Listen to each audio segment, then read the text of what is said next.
Welcome back to the lunch table, Food for Thought. I'm Nico Blitz. Make sure you hit that subscribe button at the bottom left-hand corner. We're also on Apple Podcasts, SoundCloud, YouTube, iHeartRadio app.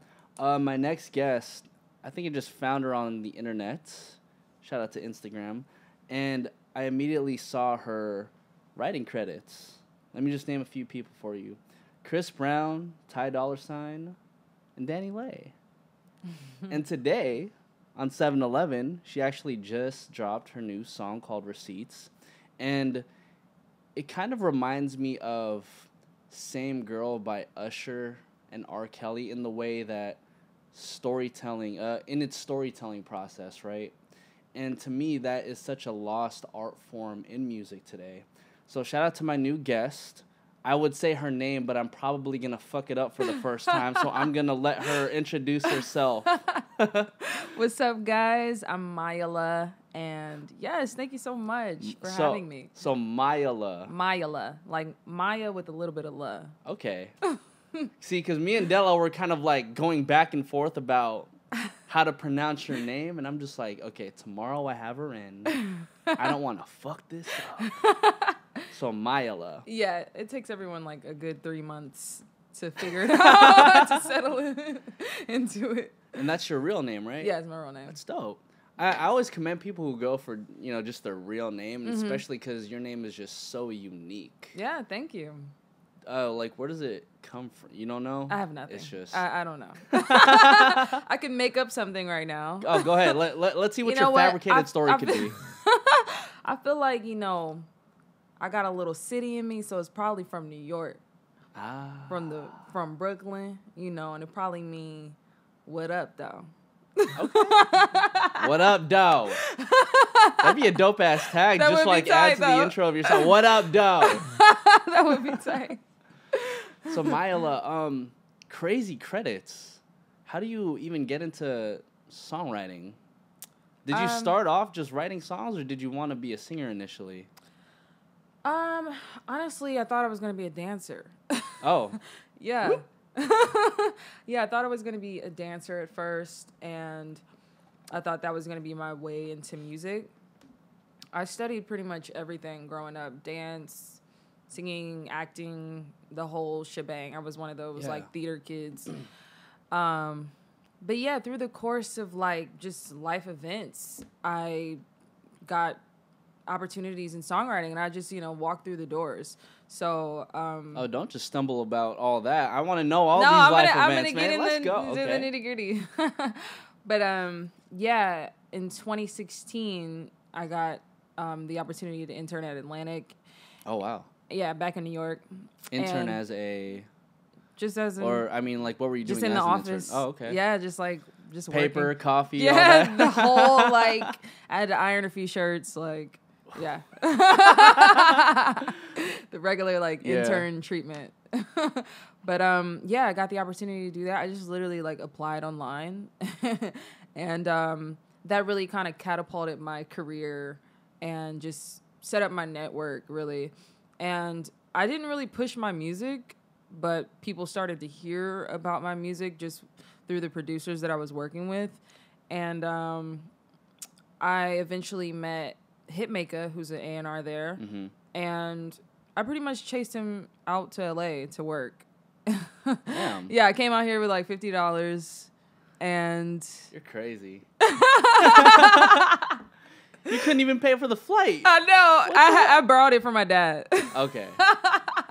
So how much was even in your suitcase? Man, I had one suitcase and pretty much all the clothes that I had at the time, some shirts, some pants. You are crazy. Yeah. So you have $50 in your pocket once you move from New York to Los Angeles.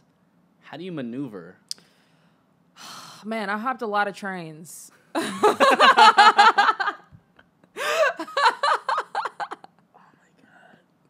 Seriously, I hopped a lot of trains, a lot of buses. Where'd you stay? I was in Long Beach. When I first got here. Friend's house? I had a cousin. I got you. Yeah, who stayed here, so I was couch surfing for a minute. And the first 6 months was a struggle. But like, I was also working with a lot of people that I looked up to. I was working with the Jeremiahs, the Dolla Signs, all these guys through my opportunity at Atlantic, you know, meeting all the people that I met. Yeah. And they really like supported me and just kind of gave me a platform to launch myself, you know? So yeah, I just like grinded. Yeah. I just grinded my ass off, to be honest. Well, it's kind of crazy because every time I'm on Instagram Live, people always ask me, oh, how do I get an internship at, like, iHeart? How do I get an internship at this place? And I'm just like, there's this beloved thing called the internet. You feel me? You can literally search up. Yo, literally. I'm going to be honest with you. Like, I don't know how the hell I got that internship, but I didn't even want to intern. My mom just kind of put it in my ear. She put it in my ear, honestly, to go to school, to college, and I wasn't here for it. Like, I didn't really care to do that. But she was kind of like the catalyst for me to, like, make the moves that I did. Mm-hmm. So she put it into my ear to go to school and then put it in my ear to apply to internships. So I spent a summer, like, scouring the internet for every internship imaginable, like, literally everything that existed, you know? And I was, like, on Instagram finding emails and, like, you know, the whole shebang. So, yeah, after all that, I finally got the opportunity. And, you know, all you need is just the one moment, you know? You just need one company to say yes. Yeah, you just need the one door to open. And it really just kind of propels you. Mm-hmm. So that, in 2016, kind of really helped me, like, launch my career, really. Yeah.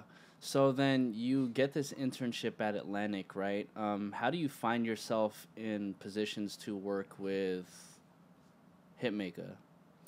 That was such a really organic sort of thing. So I was working with this producer. His name was Alex. We never met. He was in LA. I was in New York. And sounds very familiar. Yeah, we never met. And we just kept I kept sending him ideas. Like, I would record it on my iPhone on the GarageBand app. Hey. Like, just send him ideas. And he would send them, unbeknownst to me, to the A&Rs at Atlantic while I was an intern there. Hey, shout out to Alex, man. Yeah, Alex is the guy. He was the plug. Yo, Alex is the plug. Like, he's introduced me to so many good people. But, yeah, so he would be sending them to the people that I was working with, and they're like, wait, she's just an intern. Yeah.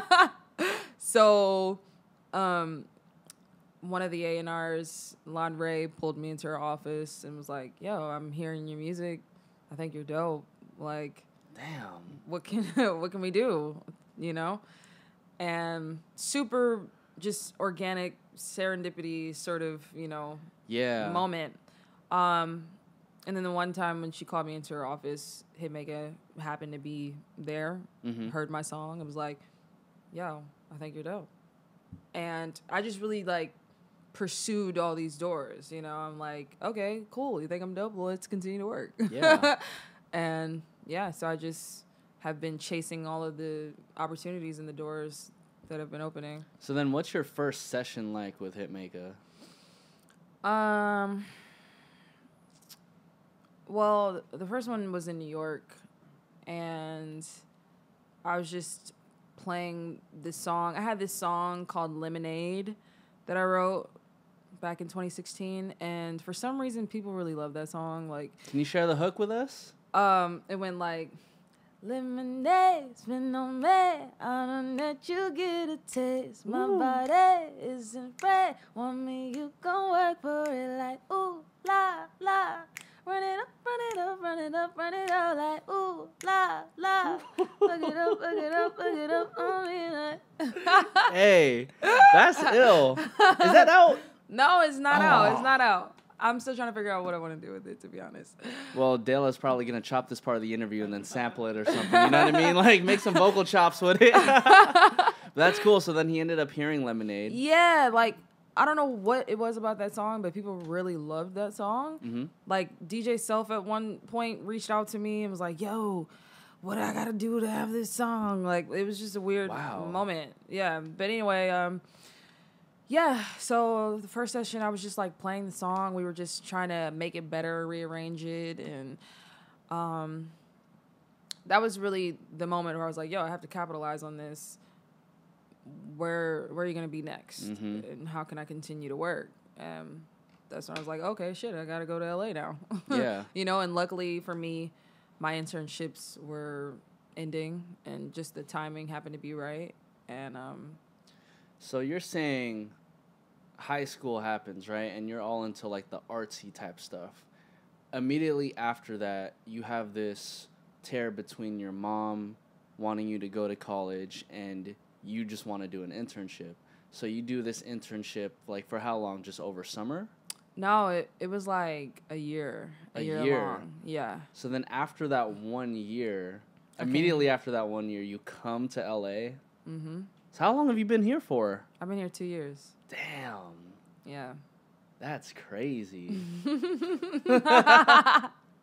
I love it because you just make, like, it just seems like you make the moves. I've been moving, man. I've been chasing and moving. And, you know, there was a point in time where, like, nothing was happening. Yeah. You know what I mean? Like, no opportunities at all. You just find yourself in the bed like, what the fuck am I doing with life right now? Literally. Like, that was my 2015 and, you know, before that, you know? So once things started to move and I started to see, you know, things happen, I'm like, okay, I have to take advantage of this because I've spent so much time trying to figure out how the hell to do what I want to do, you know? So I think it's all about timing, you know? And a lot of the things that have happened for me that were great really were organic and, like, I didn't force it and, like, I didn't really, like, try per se. You know, I've been putting in the work, but, like, preparation meeting opportunity, you know? That's luck. It's luck. Quote, unquote. Quote, unquote, you know? But it's a real thing. And I feel like my whole life I've just been preparing for these stages that I've been in now, you know? So then what were you like?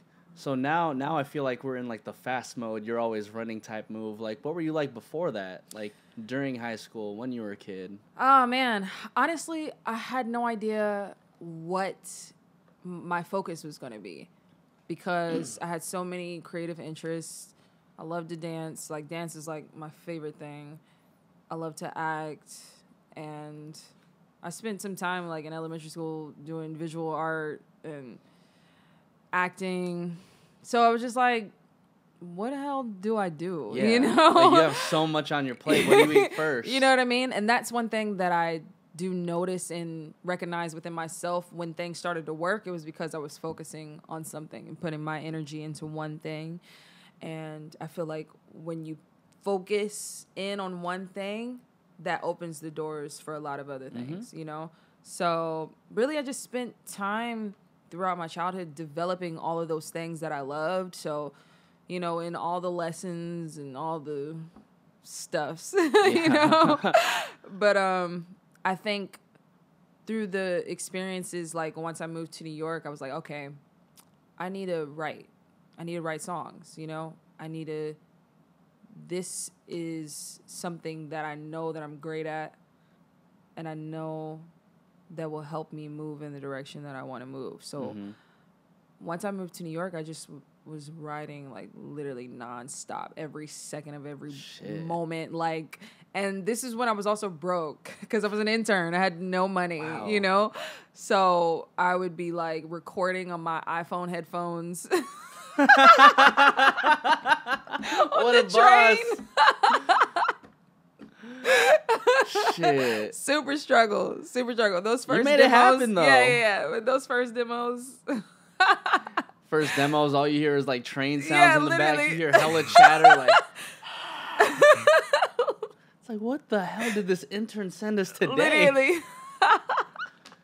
But, I mean, honestly, like that is the struggle that everybody has to go through.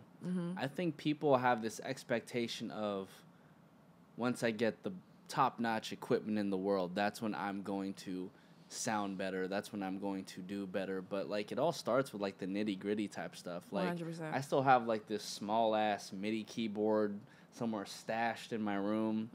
And I used to record, like, when I used to, like, rap when I was, like, 14 years old. To get reverb, I put my laptop inside a restroom that connected, like, me and my sister's rooms. So she would be sleeping and I would be over here just, like, spitting some shit. And she'd be like, Kuya, shut the fuck up. But we made it work. Yeah, you gotta find a way. You have to find a way. It's hilarious. I had those siblings too. My sister was always over me, like singing in the house. Everybody would be telling me to shut up. So hella singing in the shower, hogging up the entire like 30 minutes. That's what's comforting to me though. When I go back home, I'm like, oh man, these people really don't care. Like, wait, where is home for you? Home for me now is Philly because my family moved there. Okay. But home originally is Ohio. Damn. What's it like in Ohio? I don't think I've had anybody in here who's from Ohio. Yeah, nobody knows. What's the city? Oh wait. Yeah. Oh, okay. No, yeah. Ohio's the state. Okay, Ohio. Yeah. I wish I could cut this part off on the interview, but I'm keeping it in. It's all right. So Ohio's Ohio's the state. I'm from Columbus. Columbus, Ohio. Yeah, it's the capital. Okay. Yeah. And Columbus is a really beautiful city. And I didn't realize how beautiful it was until, honestly, I came out here. And, you know, this city is not pretty. And there's just, like, much more leeway and open space in Columbus. Yeah, literally. All the roads are, like, just super straight and narrow and, like, a lot of green grass, a lot of beautiful scenery, weather. Yeah. We have winter, we have fall, spring, all the seasons. That sounds beautiful. Yeah, it's just so peaceful. And, like, especially after my first year here, it was so hard. I went back home and I was like, oh, my God, I actually love this, you know? I didn't appreciate it when I was growing up because I'm like, oh, I want to just be in the city and live my dreams. But, yeah, once I came here and went back home, I was like, oh, my God, this is important. This is like my foundation, you know? Yeah. I mean, it's the foundation that literally makes us who we are. Literally. I think having those moments where you are hogging up the shower or just being loud as fuck trying to sing while your siblings are trying to be on some other shit, like, that's the type of stuff that really makes you later on. Yeah. It grounds you. And when I go back home and, like, my sister is, like, telling me to shut up. And, like, my mom is just, like, cooking or whatever. It's just, like, you know, it reminds me of, like, who I am and then why I do this, you know? So how did your mom take it when you broke the news that, yo, I'm not going to college and I'm just pursuing this internship at Atlantic? Well, my mom has always been 1,000% supportive in my dreams and is my number one cheerleader, number one fan, like, is the reason why I believe in myself sometimes when I'm struggling, you know? So she's always just kind of been like, okay, this is where your life is going right now. Okay, I'm with it. Okay, you're going to LA? Okay, I'm with it. Yeah. You know? She's just like, okay, wow, I see this is how your life is moving now. I'm here for it. Whatever you need, whatever support you need, you know. When I first moved here and had no money, they would send me, like, my mom and my mama would send me, like, oatmeal and, like... Shout out Quaker Oats. Yes! They would send me, like, oatmeal and, like, noodles in boxes. And damn. Crazy. Yeah, so I have a real supportive family. Yeah. It's a blessing. That's good. And especially in this industry where you either make little to zero money or a shit ton, like, it's good to get that support from your family. 100%. So do you still get the oatmeal and do you still get the ramen from your mom? I don't get the oatmeal and ramen anymore. What's up, Mom? What's up? Slacking. Come on. Send the pack.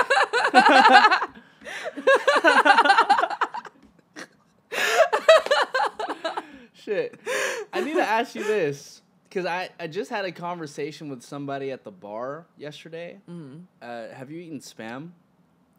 No, actually. Okay. I can't even ask you this question anymore. skipped Spam. I don't know why. It was just never appetizing for me. You never ate it? No. So if I gave you a can of Spam right now, like... It would be a new experience.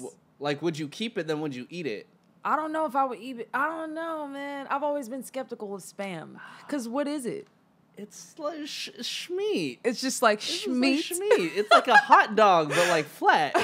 That's it. That's all it is. It's the same thing. If I can't pinpoint at least one meat, like, I don't know if I'm here for it.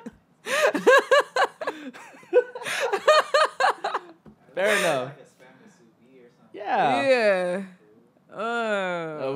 We gotta just like beef up the presentation of the Spam for you. I'm gonna need some convincing with the Spam for sure. Well, we're in NoHo. There's like a cool Hawaiian spot just down the street. And they have Spam over there? So there's this thing called Spam Musubi, and it's essentially a piece of Spam smacked in the middle between two pieces of rice, and it's wrapped around seaweed. It's kind of like a sushi, like an islander. Yeah, think of it as like a big ass piece of sushi. Bomb as fuck though. That sounds fire. So,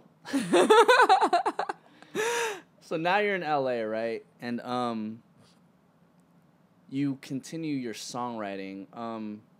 I want to know more about like your songwriting process because it's very interesting to me because the last time I had a songwriter in here, she was saying that songwriting is kind of like acting in a sense because you really have to put yourself in the mind frame of whoever you are writing for.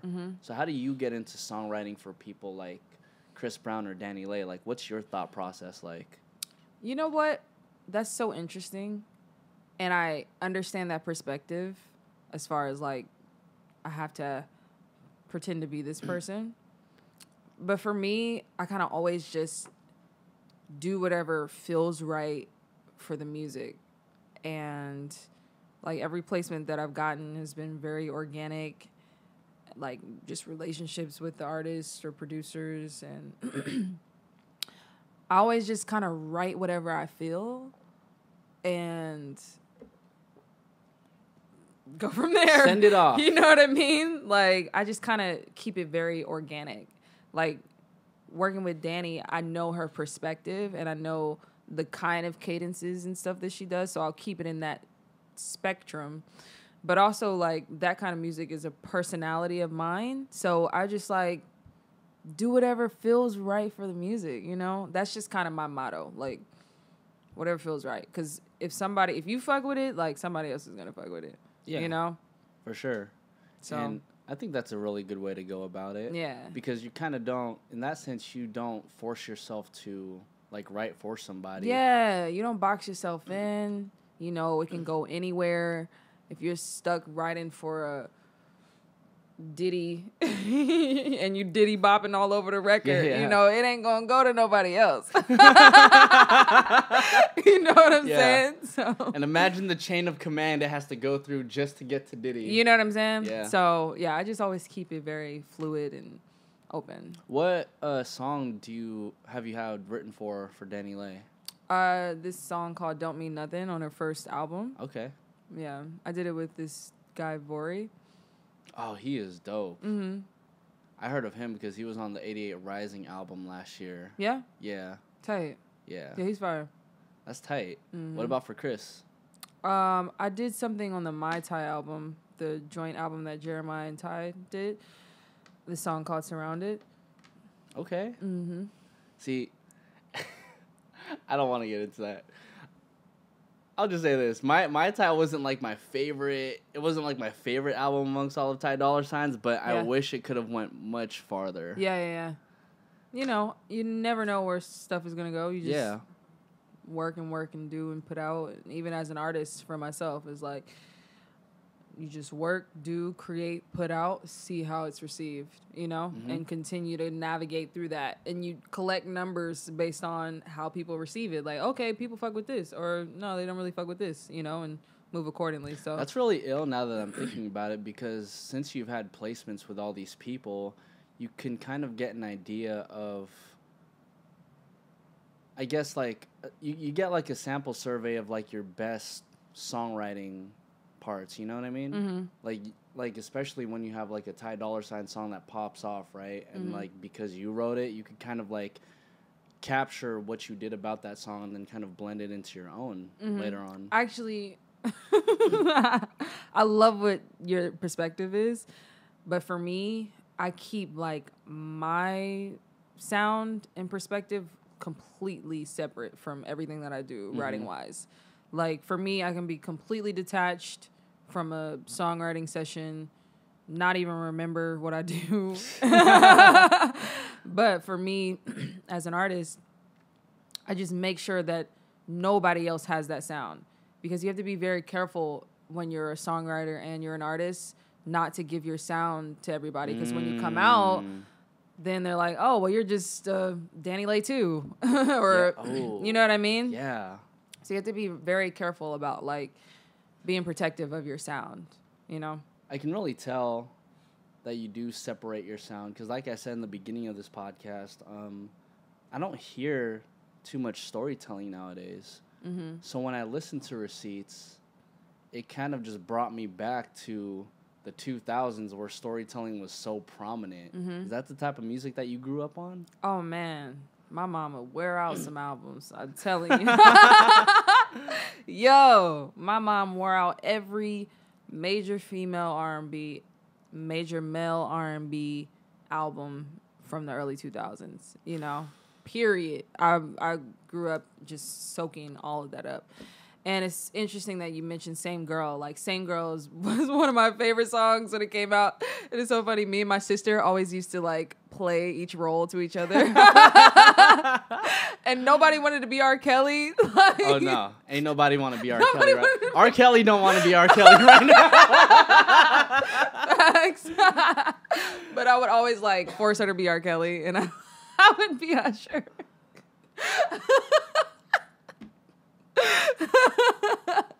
Wait, I need to take a breather because I was going to say something hella stupid.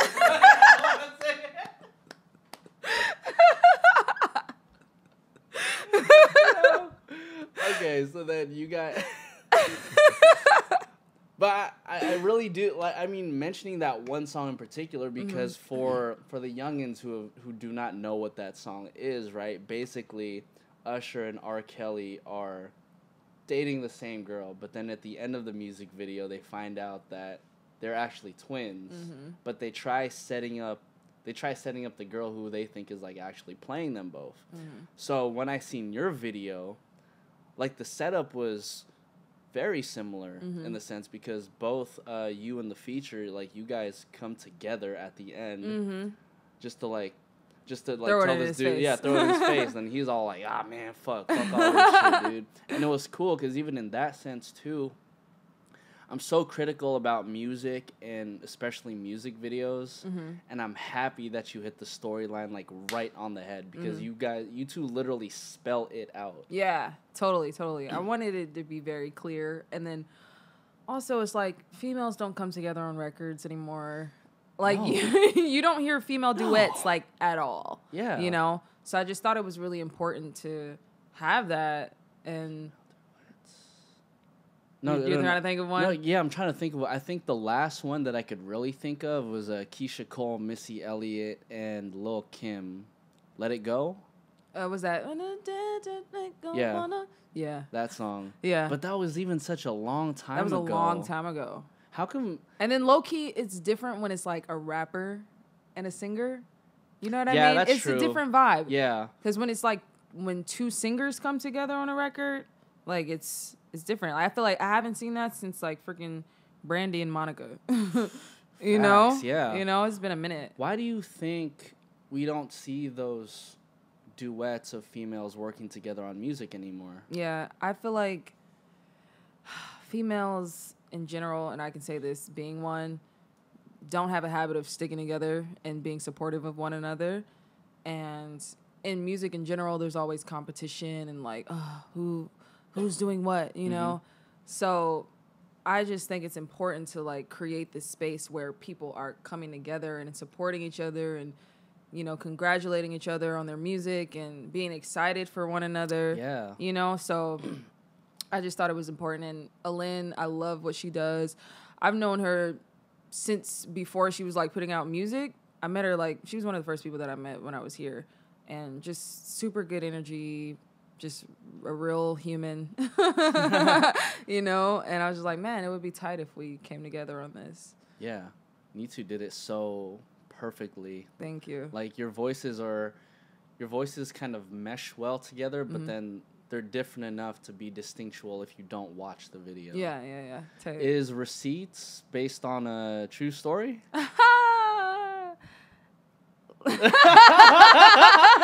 Sips water. She just... Oh, man. You knew this question was going to come. Shout out to Darnell, man. You really. No, Darnell's the guy in the video. I'm like, damn. She pulled out all the receipts. Right. Yeah, no. We've all had experiences like that. Yes. And I'll leave it at that. Well, you're here now. We're here now. You're here now. And I think for you, being able to put yourself in a vulnerable position to speak about that and translate it in such a fun way is the best way to do it. Yeah, man, you got to use life to tell stories and relate to other people because you know other people are going through it too. So definitely important for me. Yeah. Yeah. I've been staring at your tattoo this entire time. Yeah. And the only thing I could think of is it's backwards because when you look in the mirror, you can read it correctly. Yeah. So what does it say? It says it's so extra. It's so extra, and it's gonna take like 30 seconds for me to explain. But it says Om Anadam Nama, and it's Sanskrit. And I got this from this book that I read, 7 Spiritual Laws of Success by Deepak Chopra. Okay. And one of the chapters talks about the law of detachment. And it's basically, this means I am blissfully free from attachment to outcome. So what that means, like in layman's terms, is just like, I'm focused on input and not output, you know? That speaks so many dividends to me right now. I really like that. Yeah? Yeah. That's fire. That's tight. Yeah. So why put it backwards? Well, really just to remind myself to stay focused on the work, stay in love with the work, and not worry about the reception or just about the accolades, although that is something that I'm working towards, but just really stay focused on what am I doing and what am I loving about what I'm doing. Yeah. And I just spent so many years like focused on like, how are my dreams gonna come true? You know? I just spent so much time focused on the wrong thing and not focused on the art, you know? Yeah. So. And I'm happy that you say that because it's extremely difficult for people to register that numbers don't translate to how good you actually are. 100%. You know what I mean? Like, you can have like 1 million plays on one song, but the song could have been just blasted out to 1 million people at once through one email, but that doesn't mean the song is good. Or you can find somebody who has like 300 plays on their record, and it could be the best record in the world to somebody just right across the street. Totally. And, you know, to be in that position and to constantly remind yourself, like, it's not about the output, it's just about, like, what type of feeling am I getting from actually putting this out to the world is such a beautiful thing. Yeah. I think, like, I'm definitely here for the output. Like, I'm here for the Grammy. I'm here for the number 1. Yeah. I'm here for all that. Like, that's something that I work towards every day and strive towards. But it's just, like, reminding myself that that's not the focus, you know? Like, my focus is, what is my music sounding like, you know? And what kind of intentions do I have behind this, you know? So That's really how I look at it. Yeah. I feel you on that. Yeah. So, Receipts is out. Is it attached to an EP, an album? I'm really excited that you brought that up. I'm going to be dropping an EP this year. Yes. And I'm really excited about it. Yes. I don't even know if I want to say the title yet. I'm going to share the title probably later. I mean, you could. I could, but then You could share it, then I could just throw like a little, radio beep. Oh, tight. Yeah, so this the name of the project is going to be called Love Los Angeles. So now I really have to do it. You really got to do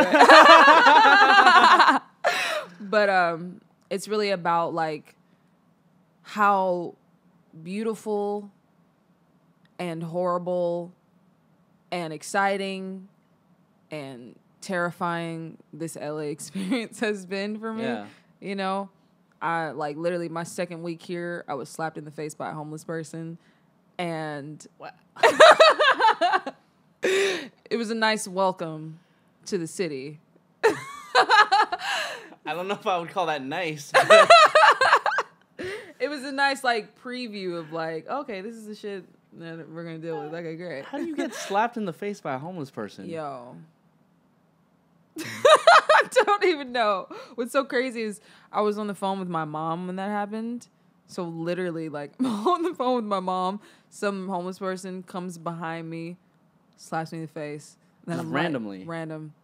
And then I'm like, oh my God, what? And then my mom's like, what? Are you okay?